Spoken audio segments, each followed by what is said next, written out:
Hi my friends, we're here with a live video. I don't think I've done a live in 3 or 4 months or something like that since the beginning of quarantine. So hopefully some people will hop on. I didn't announce this one. I literally just was like, maybe I should do a live. It's been a long time. So hopefully some people will hop on and we can have a chit chat because I don't really have any topic for this video, any theme, anything like that.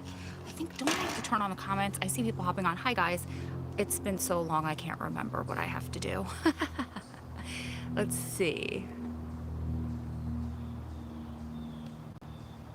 There we go. You look great. Thank you so much. Hi, Sarah. Hi, everybody. Did I miss other comments? What's up? So how is everybody doing? How are you guys holding up with quarantine, without visits? Hey, loves. Hey, everybody.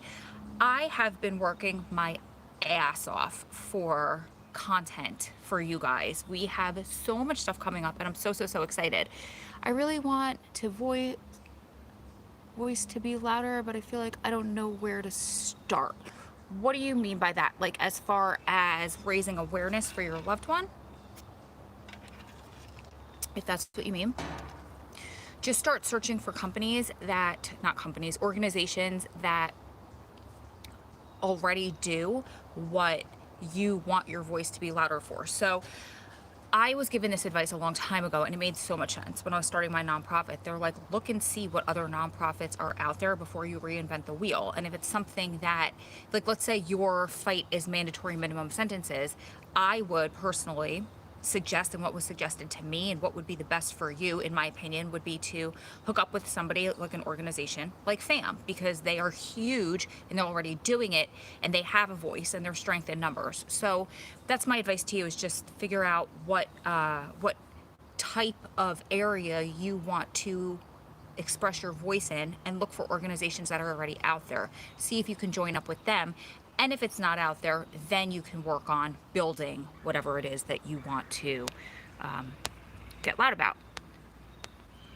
Happy Saturday. Your man comes home in less than 4 weeks. That's amazing. So I'm curious, are they doing any kind of a quarantine before he comes home? Are they just going to open the doors and let him go home? Does he have to come home and go on a 2-week quarantine as part of his release plan? I'm so curious what they're doing right now with the virus. How to be a better advocate. Yeah, I would hook up with organizations then. Hey girly, I hope you're having a great day. The other groups for prison reform aren't friendly. Why don't you email me and then I could hook you up with some organizations, because the ones I've worked with, some are. If you're gonna just join like a prison wife Facebook page, then a lot of them aren't friendly. A lot of them are very living to the stigma. Some of them get very competitive, and so I understand what you're saying with that. But if you're advocating about like laws and stuff like that, I can hook you up with organizations that need help and they're always super friendly.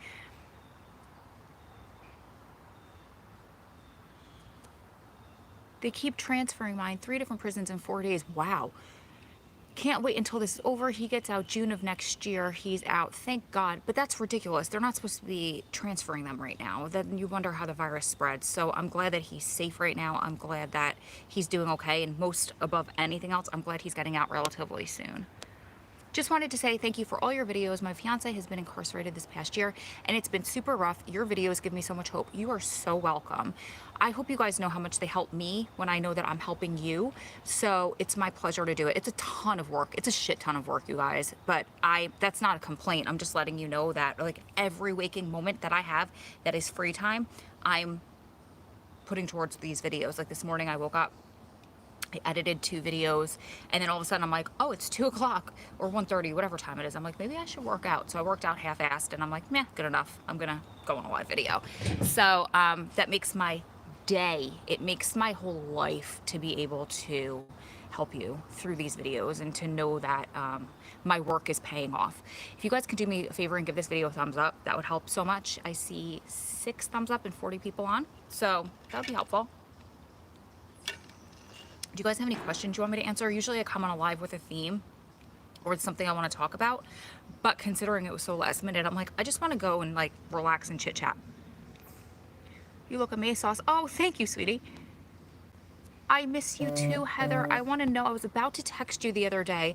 I want to know how things are going for you, because I was telling Adam when I spoke to P at the beginning of this and how you guys were struggling. I was like, listen, I've got all this food in my freezer if you need me to bring some down to you guys.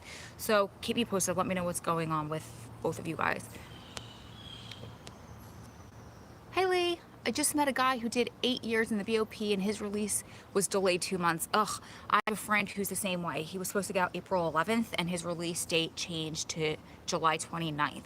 But he's kind of, Daryl, who I did the videos with, if you guys see in the past, it was like a lifer that got his sentenced. He got parole. He was one of the very few Fed inmates that gets parole. There's only 3. I say this all the time, but for you guys that haven't heard it or are new, there are only 3 types of federal inmates that get parole. If your case is out of DC, if you are military, certain military inmates, and also if you are sentenced before a certain year, I think it's in the 80s, old law, then you get parole. Nobody else gets parole, but Daryl was a military inmate who did qualify for parole. But he was happy that he didn't get it. He was happy that it was pushed back. I'm not laughing like that, like I'm laughing at the irony, sadly, because his parents are very, very, very elderly and he wants to see them because, I mean, very elderly, like upper 80s, I believe, early 90s, and he didn't want to expose them to the virus. And then what happened was the virus is really rampant in his facility and it's in his unit. So I'm like emailing him all the time, like, it's been 2 days, I haven't heard from you, are you okay? Because you know our anxiety out here. Is there a statute of limitations on attempted murder? I don't know. I don't know if that's different by state. I don't know if that's different. I'm not sure at all. I guess it's case by case. I'm not sure at all. I'm sorry. Is there any updates about what we could do about the writer-prisoner Tik-Tok challenge? Any petitions? Thank you for bringing that up. That's something I want to talk about. So somebody had told me that they commented on that video that they searched the hashtag and they couldn't find it. I looked right before this video and there's still like 54.5 million views or something like that. So it's still going strong. I have to say this, the girl that I played the majority of the videos in that TikTok video and I responded to, I knew she was going to see this video. I had a very strong feeling that somebody was going to either send it to her or she was going to stumble across it using the hashtag or whatnot, and she did. And she made response videos to me on her TikTok, and one of her friends commented under that video defending her, and I totally get it. I have my friends' backs way more than I should sometimes. Like, I am loyal to my friends to a fault sometimes, and I'm not saying she's at fault by any means. But what I'm saying is the girl made some response videos, and she got some things incorrect about my accusations towards her. For example, she said I called her a hoe. I did not call her a hoe. I said she was acting like a hoe in the vulgar things she was saying. I went on later in the video and said I'm a hoe because my bra strap's hanging out. So I wasn't saying that in any way to demean her or anything like that. And also, she said a couple of things where she was kind of defending herself, and of course there's 3 sides to every story, but one thing she said was, you know, sis, and I don't appreciate being called sis, but by her when somebody's speaking down to me, you know what I mean? So she said, you could have reached out to me privately and that would make you more of a woman. I don't know that that would make me more of a woman. However, I could have, and maybe I even should have. And I went to bed actually really upset when I saw these because I don't ever want to hurt somebody's feelings. I don't ever want to be the person that makes somebody cry. I am also extremely passionate about the work that I do. I am extremely passionate about breaking stigma that lives or living above the stigma and helping all of us get through this without having to feel ostracized and shamed and hearing the god-awful things that I've heard from people when they hear the position that I'm in, that I'm a prison wife. And I've literally had people tell me that Adam deserves every day of his sentence. He deserves to die inside, and I deserve to die myself too, just because I stand by his side and I support him. So I get passionate about these things when I talk about these things, and I will own it. I will own it. I should have reached out to her as a big sister to help her. I also had hundreds of wives on a private Facebook page talking about tons of other TikTok videos that were posted under this hashtag. Like I said, 54.5 million. So everything I said in that video was not directed towards this girl. She said that I said she sent nudes. I never said she sent nudes, because if you have experience with the prison system, you know you cannot send nudes into the system. I never said anything about her sending pictures, to be honest.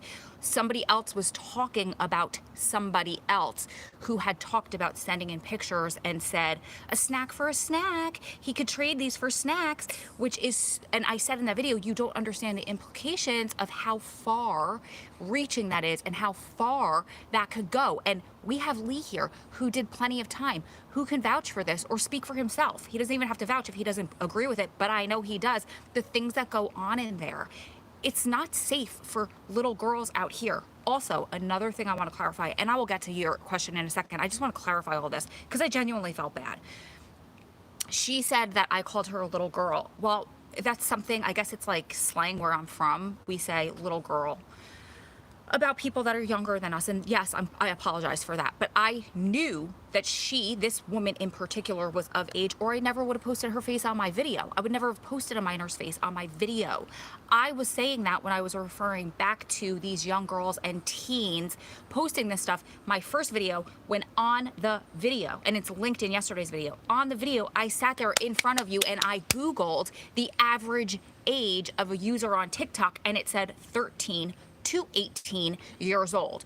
So I was offended because of the way that this challenge is being presented, and you're telling 13 to 18-year-old girls, essentially, yes, there are people older than that, and unfortunately there are people younger than that using this app, but if that's the average age, that means that's the majority of people using this, and that's what is so scary and dangerous about this. So just to clarify, I apologize publicly to that woman that felt like I was shaming her.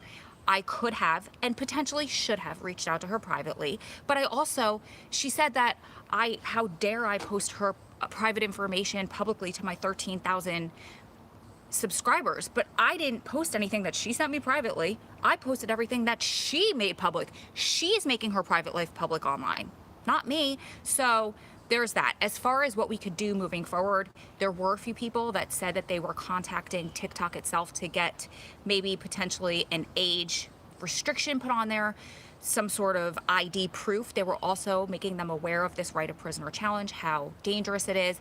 And one woman in particular was kind enough to say that after she gets a response from them, she's going to keep me posted so I can keep you guys posted. I don't know that we need a petition yet. I think, in my opinion, if you're going to fight this, in my opinion, it would be to contact TikTok first, see what their guidelines are, see what their response is, and then if they don't do anything about it or say that's not part of their guidelines, then I would petition them to change the guidelines. Because I know for a fact we'd have tons of people here who would be willing to share and push that petition. At this time, I said this in the video, but then it got way too long, so I cut this part out. But I told everybody I will be happy to push the petition. I don't have time in my schedule right now to take ownership of that and to be the one that's cultivating that and pushing that and sharing that constantly. I think Mrs. Rogers said that she would or might, I don't know, but you guys can figure out who wants to do it. Let's not do more than one, because then we're just, like I was saying earlier about nonprofits, we're just kind of competing with one another when obviously there's more strength in numbers. So I don't know if did I answer what you asked me? I think you answered, but that's as far as I know. I put the link, somebody commented with the email or like the link that you can use to contact TikTok to their, I guess, their customer support or service about guidelines. I don't know. It's pinned as the top comment on that video if you want to do it, because in that aspect, as far as reaching out to TikTok, the more the better. As far as petitions, let's all try to just get one and push the same one. Okay, let's go back to your comments because I know that there's going to be a ton.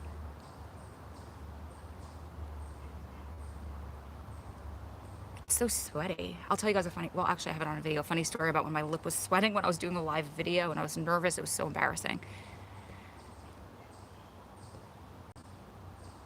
I'm new to your channel. Just wanted to say thank you for everything you do in your videos. You're so welcome, sweetie.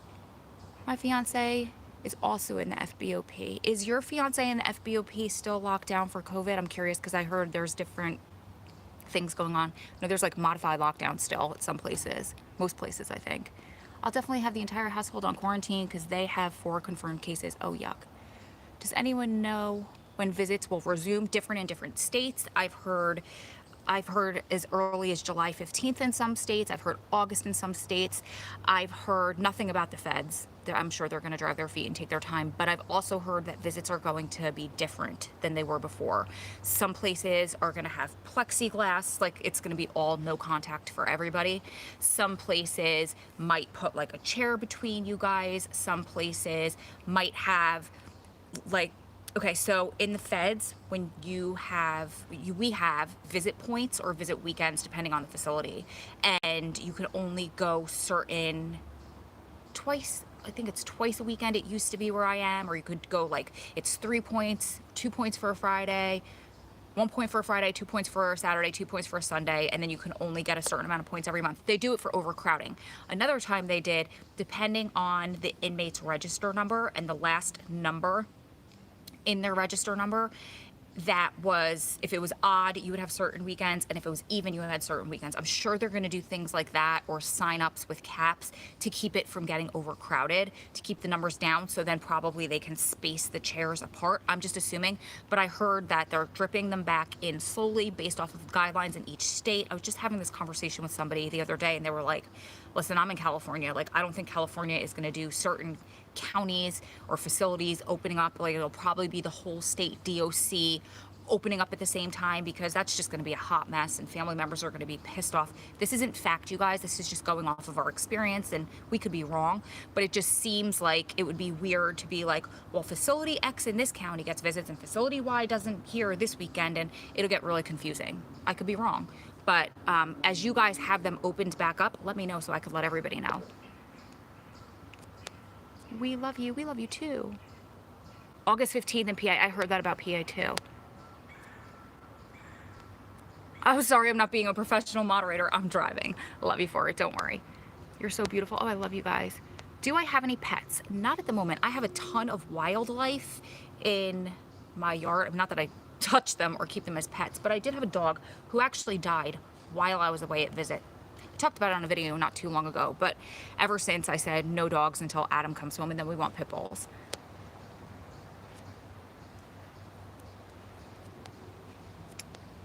My boyfriend has 8 years left to go. We're up in Canada. Are you both in Canada? He is too. Actually, somebody asked me to redo the Canadian versus US facilities video. So if you're interested in helping me with that, shoot me an email, or anybody in Canada. I've been out of work since the beginning of March. Oh, that sucks. Can you answer how you stayed celibate? I just made that video yesterday. I just have a few in front of it. I have to edit that one, but I literally just made that last video I made yesterday right before I packed it all in and made dinner, because I think I made like 3 videos yesterday. So I promise that's coming. Oh, live. So glad I caught it. Hey, I'm so glad you're here, Mel. Ray Ray's here. Hi. Finally live. I know it's been so long, you guys. So long. What are we talking about? Nothing. I just decided like last minute, hey, I'm gonna hop on a live. So whatever you guys want to talk about, just put it in the comments. I'll answer questions. We can go lost in a tangent, whatever you guys want to do. Don't forget to like the video. Thanks, Penn Island. We live in a society full of snowflakes and everything is offensive. I wouldn't give it another thought. Thanks, hon. Tik-Tok vid. Got it. Oh yeah, that's what we were talking about earlier. Please hit the thumbs up. Thanks, Lee. She's a little girl. She's acting very immature and childlike. Call it what it is. Thanks, Rebecca.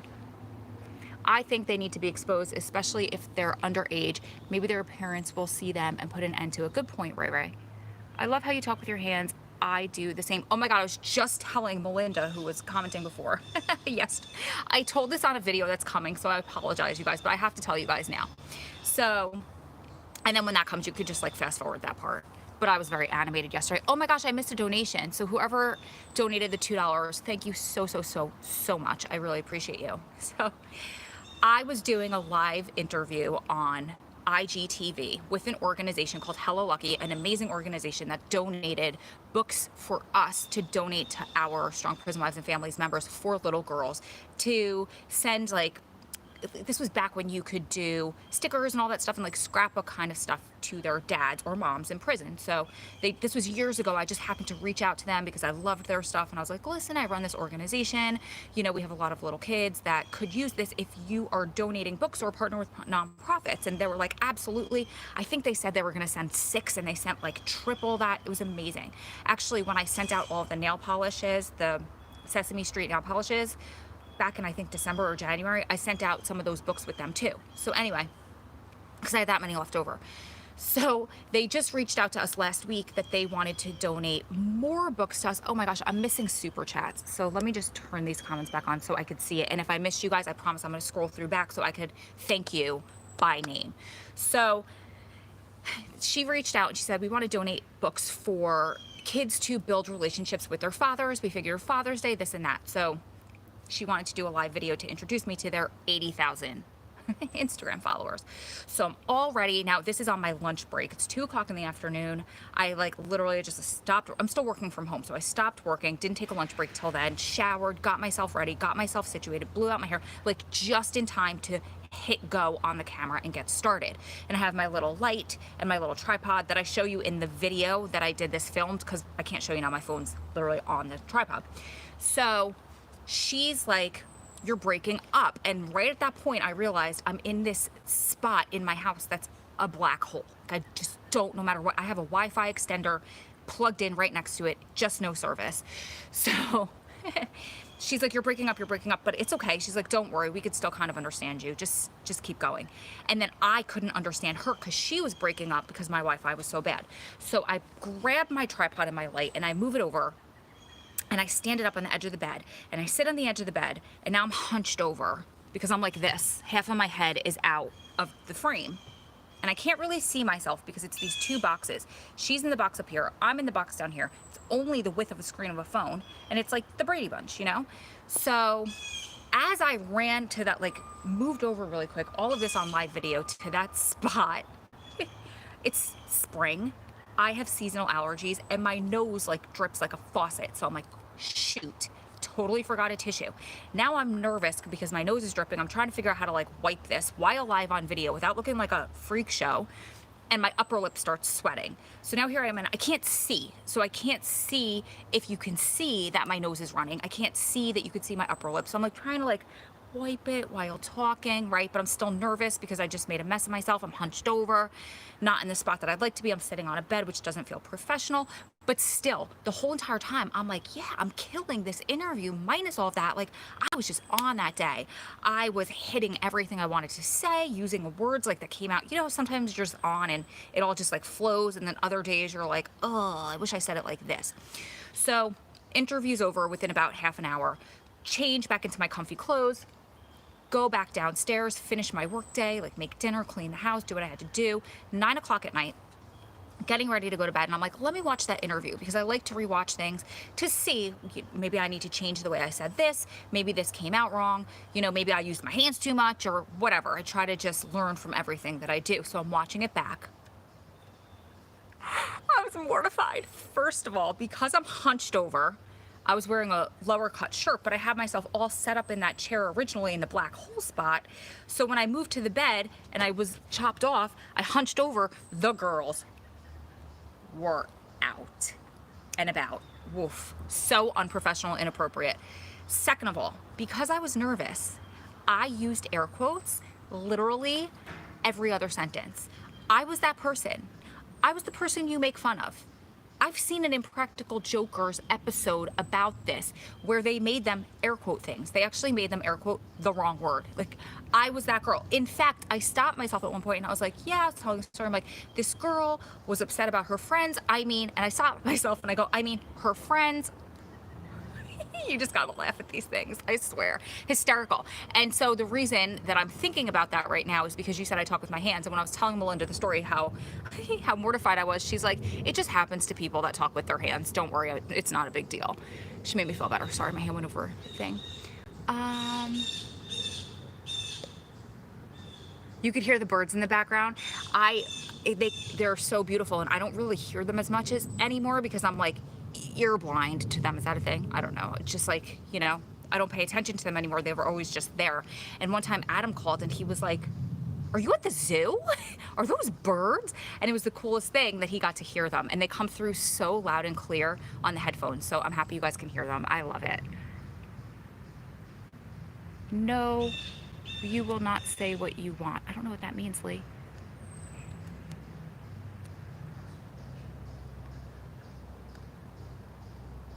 Yes, I will, and you will stay out of it. Step off, homie. What does that mean, Josh?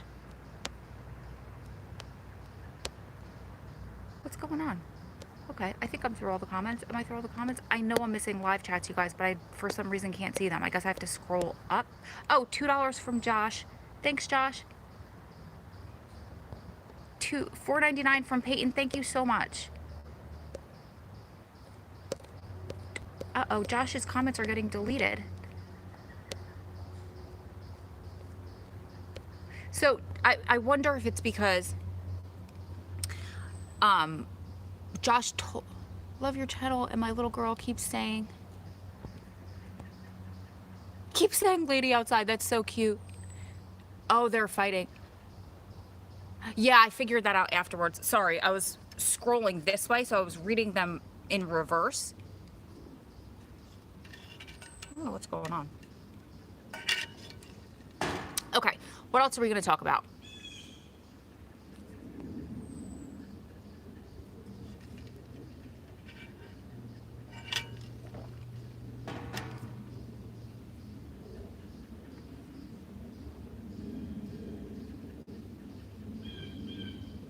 So Josh is a friend of mine. I wonder if he was just putting like an inside joke in the comments. That's why I was getting distracted. I was trying to figure out what was going on.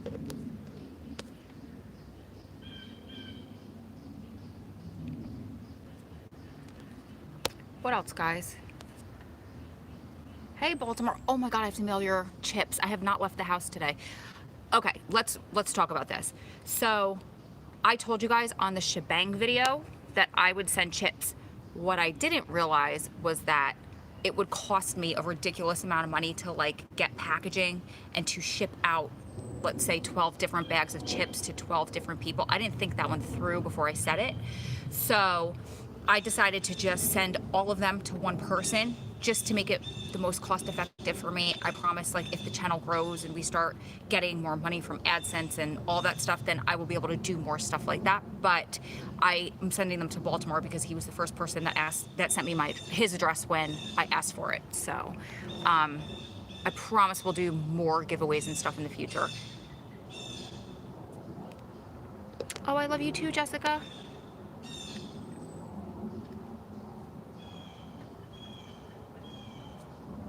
How did I become a life coach? Great question. So I took classes through the Institute of Life Coach Training. I always have to wait because I know it's ILCT and I always forget what the letters, like the order of the letters. So I did that, and then it was, I think I had to do 40 hours of volunteer, like coaching, like free coaching. And what they did was, it was really cool. With that group, they paired you off into, teaches how to row a boat. That's funny. Thanks, Josh. They paired you off into groups. So we met once a week. So we made those hours as part of our class. So the class met once a week and we got taught, we got our lessons. And then the second day of the week that we met, or maybe the class met 3 days a week, and then the fourth day, I don't remember exactly how it went, but then the one day was our little group, not the full class. I think there were like 3 or 4 of us in a group, and we all coached each other, and those were our coaching hours. And then at the end of this, they called it Foundations. The end of this class, you had to take a test and you had to pass the test, and then you were considered a life coach. And then you have to go on and take other classes in order to get your certification and all that stuff. So I know that you could start as basic as an online course and get a certification that way. You know, my friend Jo did it, and she got like a Black Friday special when she bought her certification, and I think she paid like $200 for it. And then of course you can go through like universities, and that's going to be like a few $1,000s depending on their tuition. But best thing I ever did, because you really learn how to help people in a way that you didn't know before. A lot of us as women, and especially as women who like to help one another, sort of know how to do it anyway. Like my friend Sarah is just so good at being a life coach anyway. I told her all the time, I'm like, you're already a life coach. Or my friend Patty, I'm like, you ask the questions in the way that I was taught to do this. But a lot of times as a life coach, or as not a life coach, right, we inflict what we think is best for the person's life on them versus allowing them to tell us what's the best for them. And we notice this, we recognize this as being people who are involved with people who are incarcerated. People tell us all the time what they think should be our version of happiness, but it's their version of happiness for their lives that they're instilling on us. So it's really cool that you learn those types of ways to help people by helping them help themselves. I could tell you more about it if you want to email me. There was another question that came up about long distance visits. Long distance visits. My fiance got transferred as coronavirus started, and they aren't doing visits now, so now we're 5 states away. So is he going to stay there after the virus is over, or is he going to be transferred back? Like, is it a temporary thing? So as far as long distance visits, do you mean like getting ready to go to a visit when you have to travel, or do you mean keeping like the spark alive when they're long distance and now you can't visit? Because as far as traveling long distance, I actually have a couple videos that I created about how I save money and how much I spend and what I do in order to be able to go once a month and feel the safest as I travel, and all of it, taking off a day of work to be able to travel and saving money for, a hotel room the night before versus going more often and driving overnight because that's not really safe and all of that stuff. Literally, now the birds are fighting. Literally, not really, but literally every dollar I spent on a visit weekend, I showed you receipts so you knew how much it costs and how much to budget for and that kind of thing. As far as keeping it alive, keeping the spark alive when you don't have visits and you don't have the ability to see one another, is just really, really open, deep communication. That's the only thing that's helped me survive, is the letters and phone calls, and thank God in where Adam is, we have emails and just talking to him about everything, because you don't have that face-to-face. And if you stop, obviously there's stuff that we can't say, but if you pull back, I went through this for a while, and I went through this actually not too long ago, is that I was like, I don't feel like doing this anymore. Not him. Like, I just don't, like, I feel like I shouldn't have to be in a position where I'm emailing the person I love. I feel like he should be here with me. Well, that's not my life right now. And I was a brat, and so I was like, well, I'm not doing it. And he would email me like 3 or 4 times a day, long emails, and I would email him maybe once a day, like a line. Like, I love you, I'm busy. And how am I nurturing my relationship that way? And he called me out on it, and I realized where he was coming from. So I just think you have to be really, really super, what's the word I'm looking for? Proactive about your communication when you're that far apart. And then when visits come back, you have to budget for them and just go as often as you possibly can without breaking the bank or starting to neglect things like your bills and your children and things that you want and need to do for you before visit. And then you just fit those in. We could talk more about that on its own video too, if you just let me know exactly what you're asking. How do you stay so positive when your other half is on the inside? It's a lot of work, just a lot of work. So I actually, in my book, The Comeback Code, bit.ly/comeback code, I'm going to do more with that soon. I don't know if I'm going to turn it into an ebook, because a couple people asked that, maybe an audiobook, maybe a course to go along with it. I'm going to figure it out. If you guys have any requests, let me know. But I literally took 3 years. I started in 2016 and it wasn't published until 2019. 3 years. And I had been collecting information for this book for years before that. And I just wrote out every single exercise that I have done throughout the time that I've been doing this to keep myself positive and happy, because it is not easy. And of course we all have bad days and days that were just down. I had one like 2 weeks ago, maybe less. And it started because my boss sent me this nasty email, and she accused me of doing something that I didn't do, and she had somebody else's back above mine, and that person wasn't even on her team. So it was just like, it was a bad day. She made me feel like everybody thinks that I'm stupid. It was just a bad day. And then I literally cried to Adam on the phone. I was like screaming and crying as I'm telling him this story because I was like letting out all this emotion, and I realized it didn't have very much to do with my boss at all. That was the straw that broke the camel's back. It had to do with the stress of quarantine, the stress of still having unknowns around his case after all this time, waiting and waiting and waiting and waiting and waiting. And you guys know the ups and the downs, and I'm not even gonna get into his legal stuff, but all of that. And then just everything. I mean, the work stuff did have stuff to do with it, and I haven't left the house in like weeks or had a social life in months. It all came crashing down on me, and that's not me complaining because I know we are all, every single one of us is in the exact same shoes. What I'm saying is we all have bad days. It's how you handle those bad days. It's how you allow yourself to feel those feelings but then bounce back, because I've had to teach myself that I am human and I get down like everybody else, but I can't get stuck there, because if I get stuck there, then I'm just gonna go down worse and deeper and deeper and deeper and deeper, and then it's gonna be really hard to crawl out of. You can crawl out of a day of depression. You can't crawl out of a year or 6 months of depression or even a month of depression without a lot of struggle. So I just force myself to do things that will keep me happy. It doesn't mean that I'm just going to wake up happy when it's a bad week or I get bad news. It just means that I have to fight to find the silver linings and to not get tripped up in the negative and to watch the things that I say. And Adam is so supportive, and he's so good, and he'll call me out on things like, you got to watch your words, you got to watch what you say, because, you know, it's more about getting yourself in a situation where you say things and start believing them and getting stuck there. Like, if I tell myself every single day that this is the worst experience of my whole entire life and everybody's out to get me and it doesn't get any better, then everything I see in front of me is going to be the worst experience of my whole entire life. But if I tell myself, you know what, this is crappy, this is really hard, it's the hardest experience of my whole entire life, because that's the God's honest truth, but I'm strong enough to get through this, I'm smart enough to figure out how I'm going to handle it, I am mature enough to not deal with the bullshit, to not get tripped up in the drama of things, and I'm going to get through this. And I tell myself that, then that's what I focus on, if that makes sense. That's how, I mean, in a nutshell, that's how I do it. I have lots of free videos on this channel, and then also the book is on bit.ly/comeback code, but I promise we will be doing more with that in the maybe not too near future, because I just have a lot of projects on my plate, but relatively soon, maybe like early 2020. That's going to be something that we're going to really start working on to help you guys. Okay.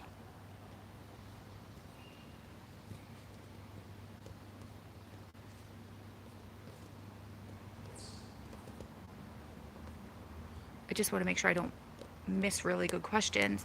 How are you dealing with quarantine and things like that in your area right now? We're pretty much opened up over here in Indiana, finally, as of last week. Yeah, I know that the Northeast, where I am, has, because we're so densely populated in the tri-state area, we still have pretty high numbers. So as of last week, restaurants could open up only outside. Hair salons can open, I think, starting like the 22nd or something. So next week, thank you, Jesus. I need my hair done so bad. Although I definitely need it done professionally, but then I'm like, maybe I can keep doing it myself because it's not half bad and I'm saving a ton of money. So little things like that. Offices, if you can work from home, are not open yet. I think we're in like phase 2, I think. So I know in some states that opened up kind of early, they're starting to have spikes again. So I guess it's just like a slow play it by ear thing. I'm not rushing to go back to anything. Like, I know parks are open and I know that gyms are doing things outdoors. I'm doing it, I'm staying back, and I'm doing it on my own because I have bad asthma and things that go to the lungs. Actually don't have, let me take that back. I was diagnosed with asthma when I was 6 months old, and I did have bad asthma throughout my youth. But as I grew up, I grew out of it basically until either I work out in the cold, but I have to work out in the cold. It used to be cold would set it off and working out would set it off. But now as I grew out of it, it's cold and working out at the same time. I'll have an attack. Or if I'm like in the attic and it's really dusty, or if they just cut the grass and it's just like they caught me on a bad day. Otherwise, I don't really have that much, I don't struggle with it unless I get sick and everything always goes into my lungs, and then it gets pretty serious. So I'm scared about that, but more than that, because I have a really good immune system, I'm scared to bring it to my dad who's in his 70s. So I'm trying to just like stay back and let everybody else go first and see how the numbers go from there, because I will never forgive myself if I carried this and brought it to my dad. What do you honestly think Adam will get out? And is this his only chance to get out? I've been watching some of your other videos trying to learn more. And do you ever feel like the first time he was, it got cut off. The first time he was, Kristen, I'm interested in the rest of that. So can you just put the rest? Is Road to Prison actually Adam? What? Adam does not have a cell phone. He does not have access to the internet. Actually, Adam is locked down right now. Road to Prison is my friend Lee in Michigan. He has his own channel.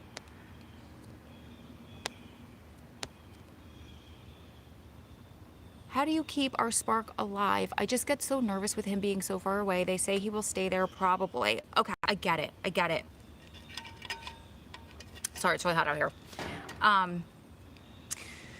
I think that it depends on your relationship. Like Adam and I don't typically do like the phone sex stuff or, you know, the nasty letter, not nasty, but you know what I mean, like the adult letters or anything like that. But that might be something that works for your relationship that helps keep the spark alive.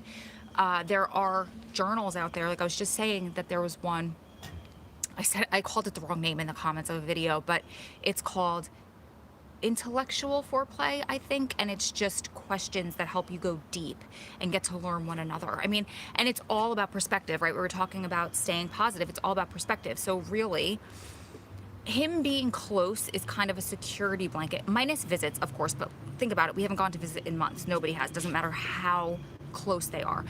Feeling close to him is really just a security visit because at the end of the day, he's inside regardless, right? It doesn't matter if he's in California and you're on the East Coast. It doesn't matter if he's in Florida and you're in Maine. It doesn't matter because or it doesn't matter if he's 2 minutes from your door, aside from visits, which I get. But at the end of the day, it's not like they can come home with you. It's not like you're getting that many different perks aside from visit. So just do everything else you've already been doing and keep nurturing all of the things that you have available to you. I'm not diminishing the fact that it sucks that your loved one is far away. So is mine. What I'm saying is you just got to find those silver linings, and he's not going to love you any less because he's 5,000 miles away versus 500 miles away. Because at the end of the day, like I said, him being close is just a security blanket. There's not that much different inside for him. Except it's a new facility. You're still locked. Like he's still behind a wall or a gate or a fence. Does that make sense? So try not to get stuck ruminating on those thoughts of, well, he's far away, so now it's not going to work. He's far away and there's no spark. Because it's the same exact thing that you had before, except visits are fewer and far between. I've gone everywhere from, I was going to visit twice a weekend for a year. Then it was every 2 weeks. I would drive 6 hours every 2 weeks. Then that got too much for me, so it went to once a month. And now I've not seen Adam since October of 2019. And our relationship is stronger than it's ever been before. You just have to work at it. It's not the miles, it's the amount of effort that you put into the relationship. And you sound like a really beautiful person who's willing to put in the effort. So just don't get stuck in your head about it. I keep using the wrong hand. I wish I put my I wish I had the phone going the other way.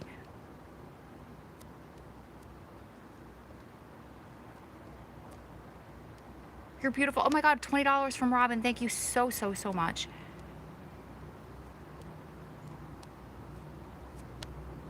Okay, I don't want to miss any questions. Sorry. Am I going to say this live? Yep, sure.